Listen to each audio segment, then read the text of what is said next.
بسم الله الرحمن الرحیم. د نورو بحثونو په دوام سره چې د پاکستان د پوځي رژیم هغه بریدونه پکې تر بحث لاندې ونیول شول چې د افغانستان په دریو ولایتونو او بیا خصوصا د پکتیا پر څمکنیو باندې کړي د والته له 200 څخه زیات ملکی بېګناه افغانان چې ډېری ښځې او ماشومان دي شهیدان او ټپیان کړي دي.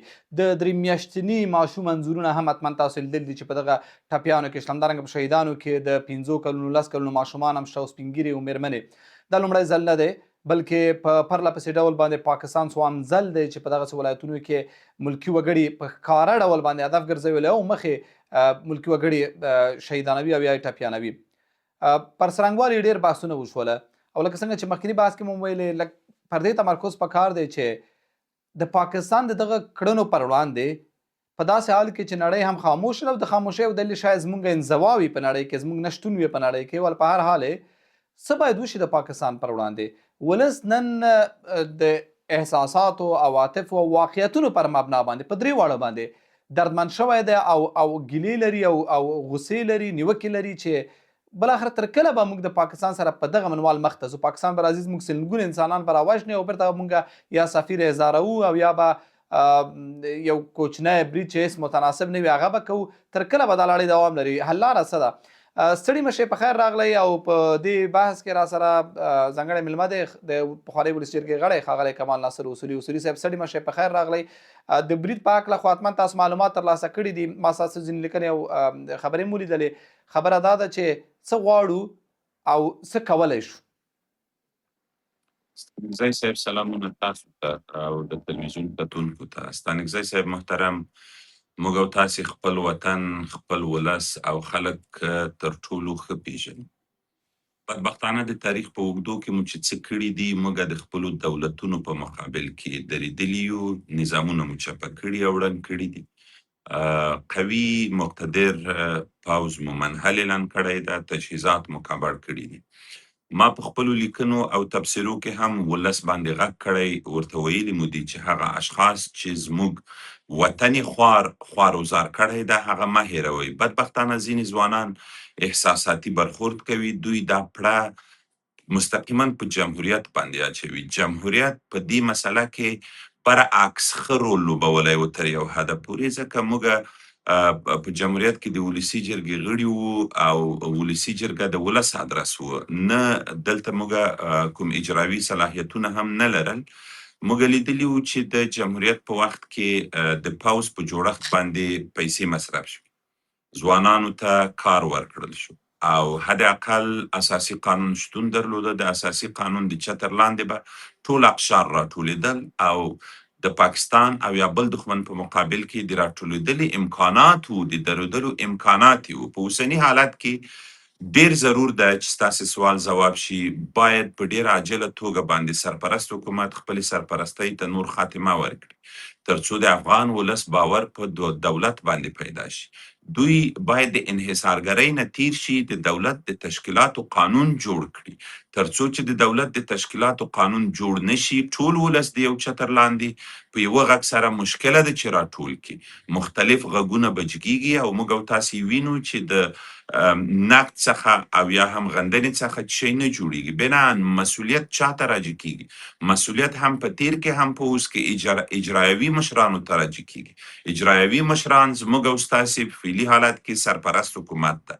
دوی د دې یوه اړخه په داخل د افغانستان کې خپل مشروعیت واخلي، نړیوال مشروعیت ته د مخه کړي، دروازې د مشروعیت د خلاصې کړي، تر څو افغان پوځ وکولی شي د نړۍ څخه، د ځینو ابرقدرتونو څخه، د ځینو هغو هیوادونو څخه چې مختلف تجهیزات سلاګانې تولیدوي، افغان حکومت ته یې د خرڅلاو اجازه واخلي. په اوسني حالت کې افغانستان هم په روسیه کې، هم د امریکا سره، هم د انګلستان او جرمني سره، فرانسې سره، هم په د چین سره چې ډیر نږدې دوست هم ده، افغانستان باندې تجهیزات نه خرڅوي ځکه افغانستان په توره کرخه باندې لیکل شوی ده.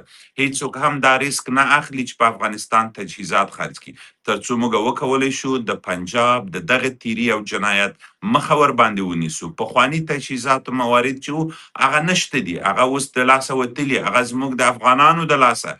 خپله دغه افغانانو دا کار کړی ده چې پاکستان ته مو ورخرڅ کړي دي.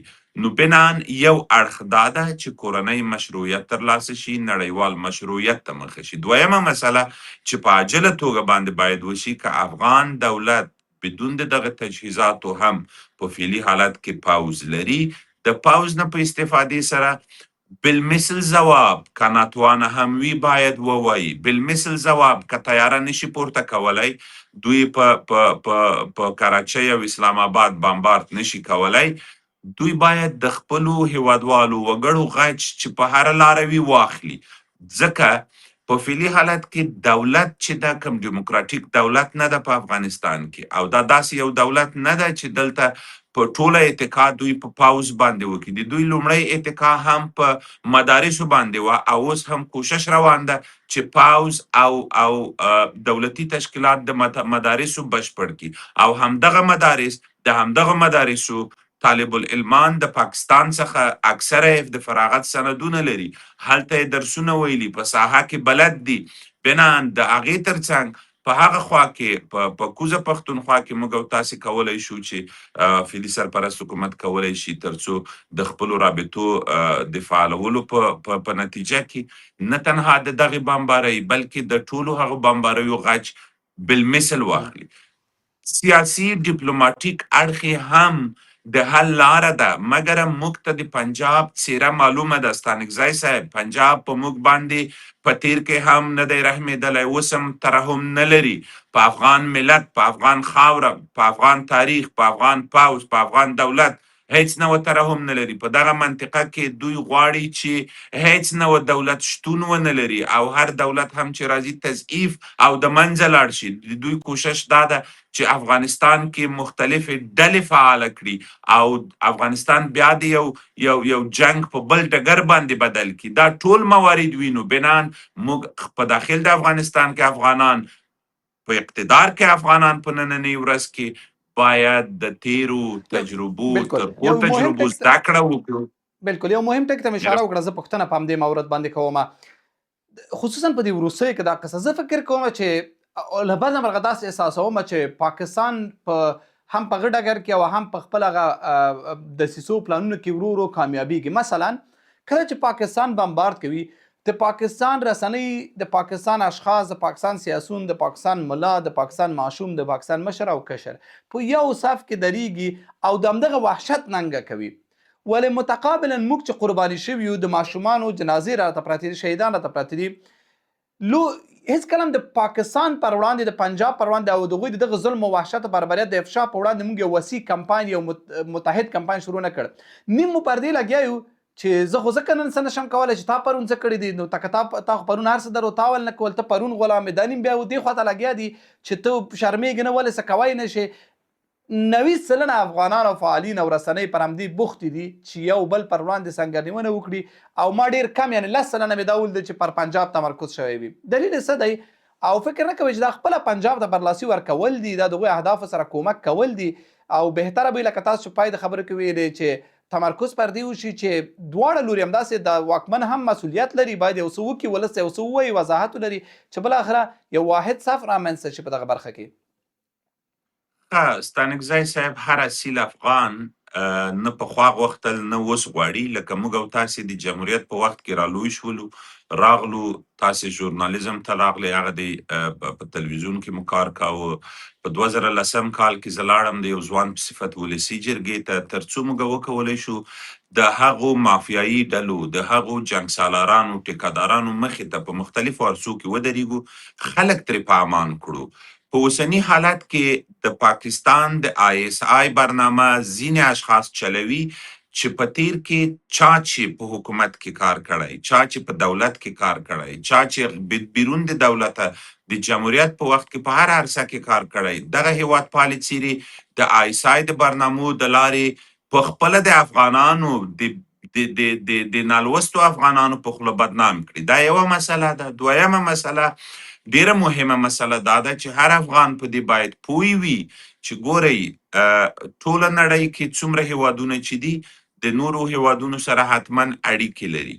هر اړیکه د نړۍ په کچه د ابرقدرتونو سره که شتون زموږ د هیواد شتون ولري، دا د افغان ولس په ګټه ده، د افغان دولت په ګټه ده، د افغان اقتدار په افغانستان کې د اقتدار په ګټه ده. په سیاسي او اقتصادي ډګرونو کې لکه مثال وایو پاکستان اوس څومره څه نه کوي تر څو د امریکا ملګرتیا خپله کړي او اقتصادي منابع ورته ورکړي. همدا ډول زموږ دولتونه هم د نورو ابرقدرتونو په ملګرتیا باندې بد نه ښکاري، مګر هم هر هغه دولت چې په افغانستان کې قدرت ته رسیږي او د پنجاب سره انډیوالي کوي هغه هم د ولس له نظره منفور ده، هم بدنام ده، ځکه پنجاب زموږ دښمن ده، پنجاب زموږ کور را بیل کړی ده، پنجاب زموږ خلک وژني، پنجاب پر موږ بمبارد کوي، ترحم نه لري. که د نورو سره موږ دوه طرفه اړیکې ساتلی شو هم د دوی ګټه هم زموږ ګټه، مګر هم د پنجاب سره موږ دا هم نشو ساتلی. دغه یوه مسله. دویم اړخ خپله په داخل د افغانستان کې ځینې خرڅ شوي ډلې، ټپلې، اشخاص، احزاب شتون درلوده، لکه څنګه یې چې په 71 کلونو کې کورنۍ جنګو ته لاره هواره کړه او نورو ابرقدرتونو ته جاسوسۍ پیل کړې، د انډیوالۍ نه راووتل، جاسوسۍ، د دوی فرمایشات یې واخیستل، د دوی لپاره یې افغانستان د جنګ ډګر وګرځاوه او په هغه وخت کې پاکستان هم په دې کې رول درلوده. په همدغه کړۍ اوس هم شتون لري، هم نه در سره افغانیت مني، نه در سره بیرغ مني، نه در سره افغانستان مني، نه یې دا ولس مني. هغه خپلې برنامې تعقیبوي، هغوی میډیاګانې هم ځینې په لاس کې نیولي دي او هغوی دغه اشخاص په مختلفو ډګرونو کې په نړیواله کچه باندې سیمینارونو او کنفرانسونو کې هم ګډون کوي، وخت حتی نا وایي وخت چې د پاکستان له دغه بمباریو سره همکاري کوي، حتی وایي چې پاکستان په خپل لاس کې نیولي دي، وسلې ورکړي دي، غواړي چې همدغسې ناامني پرې جوړه کړي، نیابتي جګړې پرې وکړي. حتی دا بمبارونه ځینې کسان تحلیل کوي چې مرتبط یې ګڼي همدغسې مسایلو سره چې هلته بمبارد وشي، هلته بیا هغه ډلې تمویل شي او راولېږل شي او یو بل جګړې ته او یو بل نیابتي جګړې ته نه زمینه تنها برابره شي. ستانکزی صاحب دا دوی ورته خوشحالیږي، دوی خپله د پاکستان لمنې ته بیا ځان ورغورځولی او کوشش کوي چې پاکستان ورته سلا ورکړي، د پاکستان د لارې په مختلفو ساحاتو کې داخل شي او یا هم د پاکستان د نفوذ څخه په داخل د طالبانو کې استفاده وکړي. د هرات تر بدخشانه، د بلخ تر خوسته ځینې ډلې ټپلې په داخل د افغانستان کې د فیلي سرپرست حکومت په مقابل کې وجنګوي، په مختلفو نومونو راپورته کړي تر څو دوی ته زمینه سازي د دخالت وشي، داخل شي افغانستان ته په مختلفو نومونو باندې د په افغانستان کې فیلي سرپرست حکومت بیا کمزوری کی او افغانستان د جنگ په ډګر بدل کی، په خپل افغانان په دې کې کومک ورسره کوي، مختلف انګیزې لري. دوی دلته ده چې زموږ په افغانستان کې اصیل افغانان باید یوه غوښتنه ولري، په افغانستان کې د مرکزي دولت د بنسټ ډبرې باید ټینګ شي. هغه وخت ټینګېدی شي چې په خپله په فعلي سرپرست حکومت کې اشخاص، افراد چې په قدرت کې دي تر امیرالمؤمنین دې ته غاړه کیږدي چې اساسي قانون جوړ کړي، د دولت د تشکیلاتو قانون جوړ کړي، ځوانان پرېږدي چې په حکومت کې په دولت کې حضور ولري. تنها مدرسه نه باید د حکومتدارۍ لاره شي، بلکې هغه ځوانان چې په مختلفو عرصو کې تحصیلات لري او اصیل افغانان دي، وطن ورته ګران ده، دا باید اولویت وي، لاره اجازه ورته ورکړل شي تر څو په افغانستان کې هم سرباز واوسیږي، هم صاحب منصب واوسیږي، هم رئیس معین وزیر واوسیږي، هم امیرالمؤمنین واوسیږي او هم رئیس د وزرا.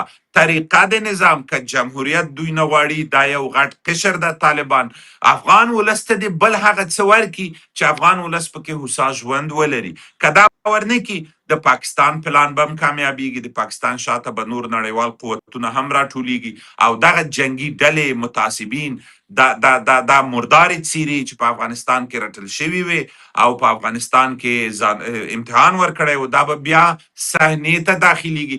بیا به موږ او تاسې مواصلاتي لارې نه لرو، موږ او تاسې به وروسته شاته تګ لرو، د خلکو ناموس به خوندي نه وي لکه نهید چې په میکرویانو کې د شپږم منزل نه ځان راوغورځوه، شهیده سوه. په مواصلاتي لارو کې به د خلکو عزت، ناموس خوندي نه و، کوزېده به. بنان ښه ده چې په افغانستان کې فعلي سرپرست حکومت دې ته غاړه کیږدي تر څو په افغانستان کې قانونمند دولت رامنځته شي، ځوانانو خلکو ولس ته اجازه ورکړي چې د دوی سره صحیح اوسیږي. دا یوازینۍ لاره ده تر څو مشروعیت ته لاره هواره شي. له سهار راهیسې مو حتما تاسو د خلکو ګیلې لیدلې د ولس سره خو سر و کار لرئ. اول ځل چې کله پاکستان اول ورځو کې چې کله دا بریدونه کول او متقابلا د طالبانو هم د سټیج دریز او هم ظاهرا عملي دریز یو څه متناسب و یا غبرګون توند و. ډیرو خلکو یې هرکلی وکړ، ډیر زیات پراخ هرکلی وشو، ولس حتی مخالفین یې. ولې ورو ورو چې دا دریز پڅېده، لکه اوس نن سهار رئیس موږ څارو چې خلک په دې هم خفه دي چې حد اقل د طالبانو لومړۍ درجه مشران باید راشي، ووایي، دریځ ونیسي، خبره وکړي. تر دې زیاته بده ورځ نه راځي. دلته ولس شهید شوی دی، ماشومان شهیدان شوي، پاکستان ښکاره برید کړی دی، ننګ یې کوي د خپل دغه تجاوز او برید، او دا د دښمنۍ هغه آخري انتها ده. تر دې نور اخواته اړیکې نور نه خرابېدی شي او نه تر دې زیاته دښمني کېدی شي. همدا دښمني ده چې پاکستان یې کوي. ولې طالبان اکتفا کوي په ډیرو جزئي څرګندونو او په ډیرو د ولس په باور باندې کمزورو دریځ نیولو، لکه سفیر را احضار کوي، یا دا وکوي هغه وکوي. هلته چې موږ هېڅ قنصلي چارې نه لرو، د پاکستان سره هېڅ اړیکې مو نشته، نو سفیر ولې باید احضار شي، ولې باید ونشړل شي؟ د خلکو نظر دا دی. د طالبانو په باب او د هغوی د دریځ د پڅوالي په باب مو نظر څه دی د خلکو د هیلو په منظر کې؟ دوی اکثره دوی دا خبره کوي د طالبانو مشران چې موږ کمزوري یو او صحیح ده، موږ افغاني غیرت لرو خو موږ تجهیزات نه لرو. بیا هم پس منظر ته که ځو، د دې عاملین هم جنگي ډلې دي په افغانستان کې چې اردوی منحل کړي، تجهیزات یې خرڅ کړي. دا زه بار بار تکراروم، که د چا زړه پې بدیږي هم بد دي شي، که څوک را باندې ټاپې وهي هم وهي دي، که چاته خوند ورکوي او که یې نه ورکوي.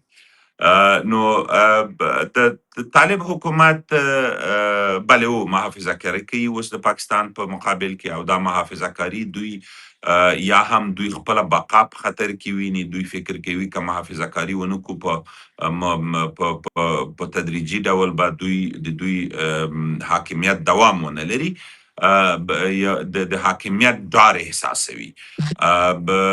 دویمه خبره کیدای نشي د پاکستان سره رابطه په بل رقم ساتلی نشي. دوی که د پاکستان په مقابل کې په کلکه ونه درېدل، لکه افغانان د افغانانو غوندې دریځ ونه نیسي، لکه پخوا به یې چې نیوه چې افغانانو ورنه ملاتړ کوه، دا به دوی په افغانستان کې به د دوی حاکمیت ورځ په ورځ تضعیفیږي. افغانستان به هم د جنجالونو کندې ته اچول کیږي او نتیجه به یې هم د افغان ولس لپاره هم د دوی د حاکمیت لپاره ښه نه وي. یو وروستۍ پوښتنه، مخکې تاسو اشاره وکړله چې که نور هیوادونو سره موږ په هر حال باندې حتی زبرځواکونو سره موږ باید اړیکې وپالو او دا دوه اړخیزو متقابلو ګټو متقابلو درناوي په اساس، خو پنجاب سره دا تعامل امکان پذیره نه دی. همدغه پنجاب سره چې یوازې تېره شپه یې زموږ تر 200 شاوخوا هیوادوال ماشومان ښځې دا شهیدان او ټپیان کړي دي، او تر دې د مخه هم په سلګونو کسان تر ناروغانو پورې. دغه پنجاب سره تر دې وروسته هغه مناسبه لاره څه ده؟ مذاکرات ته په تمه شو، مذاکرات ورسره وکړو، یا هر څه ورسره پرېږدو، یو پرېکنده دریځ ونیسو؟ کاملا د پنجاب سره باید ټولې رابطې نور قطع شي. د پنجاب هغه زامن چې دوی ورته وسلې ورکوي په افغانستان کې، نن هم د پنجاب د بمباریو ملاتړ کوي، او یا یې که ملاتړ نه کوي غندنه نه کوي. دغه اشخاص باید ډیر زر فعلي سرپرست حکومت تشخیص کړي، که په داخل د افغانستان کې وي باید قانوني برخورد ورسره وشي، او که په بیرون د افغانستان کې وي دا څیرې افغانستان ته ممنوع الدخول شي. د هماغو هیوادونو نه باید وغواړي چې ورکړي، که یې ورکولي، که یې نه ورکولي حد اقل دوی به خپل مسؤلیت ادا کړی وي. ځکه پاکستان پنجاب اوس هغه سیاست چې دوی خپل کړی، تاسې وګورئ د بلوچانو د آزاد د ډیموکراتیکې مبارزې مشران مړه کوي، نیسي او زندان ته یې اچوي، عمر قید ورکوي. د پی ټي ایم مشران یې ټول ونیول، منظور پښتون پسې دوی ګرځي. هلته نور هغه سیاسیون چې د دوی په مقابل کې غږ جګوي هغه نه پرېږدي، تر عمران خان پورې هغه دی بندیان کړي دي. بنان دغه رقم برخورد لکه هلته چې کیږي، که دلته هم باید په دغه مسله کې په افغان خاوره د تجاوز په مسله کې فعلي سرپرست حکومت باید دا مسله وکړي. دویمه موضوع د پاکستان سره ډیپلوماټیک اړخ حل لاره امکان ناپذیره ده، ځکه څه چې دوی غواړي دوی دروغ وایي. د پردې مخ ته د میز په سر باندې یوه خبره کوي، اصلا د پردې شاته د دوی غوښتنې نورې دي. د دوی غوښتنې د دغه ملت د منځه وړل دي، ټوټې ټوټې کول دي، تر څو موږ دا غږ پورته نه کړو چې لر او بر. دا په دوی باندې ډېر بد لګیږي او دا ما د دوی څخه مخامخ اورېدلي. او زما دلایل زما مسایل خو د دوی سره د اصیل افغان و هر وخت همغه موضوع چې په ما باندې د جمهوریت په وخت کې 2 واري حمله هم شوې ده او دا چې الله پاک بچ کړي مرګ د الله پاک په لاس کې دی. دغسې په ډیرو نورو اصیلو افغانانو باندې هم حملې شوي، هم یې شهیدان کړي دي. موږ او تاسې ډیر مثالونه لرو او په راتلونکي کې به هم حتی د طالب حکومت په منځ کې به هم هغه اصیل افغانان چې شتون لري چې د پاکستان دغه تجاوز ته نه وایي او یا ورته درېږي، ډیری شاید قربانیان شي. خو دا د هیواد په دغه سپېڅلې لاره کې دا قربانۍ باید سړی ورکړي. تاسې ولیدل په ایران کې څه رقم حالت راغی په دې ولس باندې او کم ځای ته ځانونه ورسول. بلې و هغوی د 40 کار کړی و، یو ځای ته رسېدلي و چې په دوی باندې تجاوز راغی. مګر هم زموږ په خاوره باندې که کمزوری دولت هم دی، خو دا تجاوز نن که مستقیم دی، پرون غیر مستقیم و. د هغې د مخه زموږ د افغانانو په لاس و. ځینې ویډیوګانې وګورئ د ځینو امریکایانو نیولې تر پنجابیانو په مختلفو جبهو کې دوی سره فعال و. کله به هم چې په افغانستان کې ولایتونو سقوط کاوه، د ننګرهار جنګ په یاد ولرئ، دغسې نور هغه جنګونه چې د افغان دولت او حاکمیت په مقابل کې شوي، دوی به ورسره ولاړ او دا جنګونه افغاني جنګونه نه وو. افغانان هم لښکر شوي دي د پردیو سره. د دې نه وروسته نه باید چې افغانان لښکر شي، خپل نظام باید وساتي. د نظام حاکمان هم باید سترګې نور خلاصې کړي، د خوبه را بیداره شي او د مشروعیت لاره خپله کړي، خپل ولس ځان ته نږدې کړي، نړیوال مشروعیت خپل کړي تر څو د دغه تجاوز په مقابل کې ودرېدلی شي. ډیره زیاته مننه کوم د پخوانۍ ولسي جرګې غړی ښاغلی کمال ناصر اصولي کور ودان چې وخت مو راکړ. ډیره مننه. ستانکزی صاحب. قدرمن لیدونکو، بحث موضوع مو بیا هم همغه پر پکتیا باندې د پاکستان د پوځي رژیم وحشیانه بریدونه دي چې ګڼ ملکي افغانان پکې ټپیان شوي دي. یو مهم مسله چې اصولي صاحب د خپل تحلیل پر اساس باندې اشاره وکړله هغه دا دی چې نه، پاکستان سره هیڅ ډول تعامل او مذاکره ممکنه نه ده. پاکستان سره باید هر ډول اړیکې پرې شي، د سفارتي اړیکو نه رانیولې بیا تر بلې هر ډول اړیکو پورې پاکستان ته باید د پاکستان په ژبه ځواب ورکړل شي. یعنې هغسې چې هغوی د دښمنۍ په سترګه ګوري، بیرته یې پر وړاندې دغسې د ټول ملت په ملتیا باندې یو پرېکنده دریځ ونیول سي. پاکستان سره هر ډول تعامل به بې ګټې وي. لا به پاکستان جرأتمند کړي که پاکستان بریدونو ته ځواب نه ورکوو، پاکستان پر وړاندې له محافظه کارۍ کار اخلو، دا به پاکستان لا جرأتمند کړي. او همدارنګه هغه د پاکستان جواسیس او هغه کسان چې اوس یې پاکستان یو ځل بیا د نیابتي او کورنۍ جګړې دپاره کاروي، هغه که په هر صف او هر کتار کې وي، هغه باید وغندل شي، ورټل شي او ولس یې پر وړاندې ودرېږي. تر بیا مو پاک الله عمل.